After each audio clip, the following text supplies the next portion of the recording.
S ನಮಸ್ಕಾರ. ನಾನು ಶಿವಮೊಗ್ಗ ವಿರೂಪಾಕ್ಷ. ಇವತ್ತು ಶುಭಮಂಗಳ ಸಮುದಾಯ ಭವನಕ್ಕೆ ಬಂದೀನಿ. ಏನಪ್ಪ ವಿಶೇಷ ಅಂದರೆ ಇವತ್ತು ಕೃಷ್ಣ ಜನ್ಮಾಷ್ಟಮಿ ಪ್ರಯುಕ್ತ ರಾಧೆ ಮತ್ತು ಕೃಷ್ಣೆಯರು ವಿವಿಧ ಡ್ರೆಸ್ಗಳಲ್ಲಿ ಚಿಣ್ಣರು ಡ್ರೆಸ್ಸನ್ನು ಮಾಡ್ಕೊಂಬಂದಿದ್ದಾರೆ. ನೋಡೋಣ ಯಾವ ಥರ ಡ್ರೆಸ್ ಹಾಕಿ ನೋಡೋಣ ಬನ್ನಿ.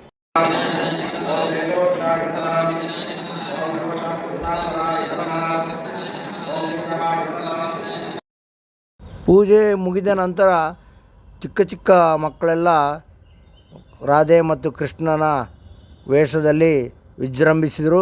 ಭಾಳ ಮುದ್ದಾಗಿ ಮಕ್ಕಳೆಲ್ಲ ಕುಳಿತುಕೊಂಡಿದ್ವು ಸ್ಪರ್ಧೆಯಲ್ಲಿ ಭಾಗವಹಿಸೋದಕ್ಕೆ.